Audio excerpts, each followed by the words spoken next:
Hello bachcho, let's read out the question first. Angular width of central maxima in the Fraunhofer diffraction pattern of a slit is measured. The slit is illuminated by light of wavelength 6000 angstrom. When the slit is illuminated by light of another wavelength, the angular width decreased by 30%. The wavelength of this light will be. So यहाँ पर देखिए angular width of central maxima वो किसमें Fraunhofer diffraction pattern में बन रही है। ठीक है, अब उसको मेजर कर लिया गया है। सो उस टाइम पर स्लिट से जो लाइट पास की जा रही थी उसकी वेवलेंथ हमें दे रखा है। सो लेट्स से कि लैम्डा 1 थी वो, ठीक, और उसकी वेवलेंथ हमें दे रखा है 6000 एंगस्ट्रॉम के equal.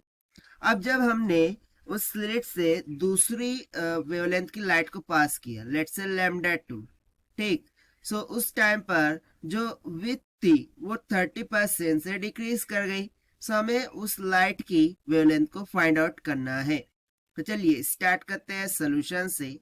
But before of it's let's talk about the key concept which we are going to use here for this question. So यहाँ पर हम सिंपली किसका यूज करेंगे? द क्या डिक्रीज हो रही है यहाँ पर? एंगुलर विथ डिक्रीज हो रही है। सो यदि मैं यहाँ पर बात करूं एंगुलर विथ के फॉर्मूले की, सो वो हो जाता है beta is equals to 2 into lambda by D के बराबर।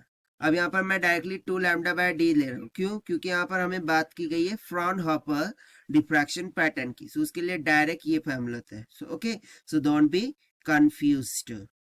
Okay, now if you see that, so यहाँ पर हम ये जो D है जो कि स्लिट विथ होती है उसको चेंज कर रहे हैं क्या? नहीं, 2 तो ऑलरेडी कांस्टेंट है। दैट मीन्स कि हमें सिंपली एक रिलेशन मिल गया कि beta is proportional to lambda, right? इतना क्लियर हो गया।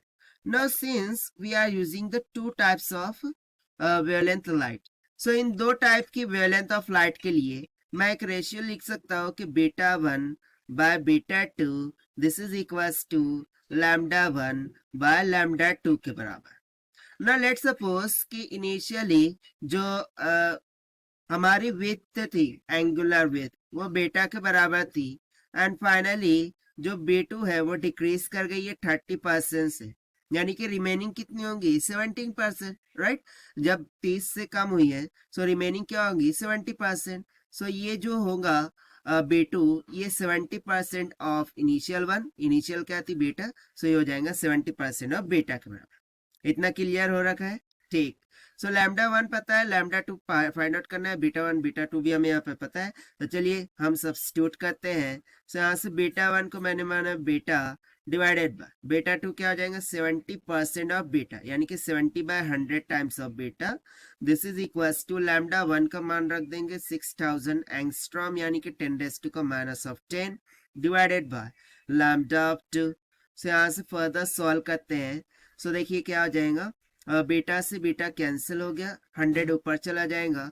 सो ये हो जाएगा 100/70 of is equals to 6000 into 10⁻⁻10 divided by lambda of 2। So देखिए 0 से 0 कैंसिल, ये एक 0 से इधर का 0 कैंसिल।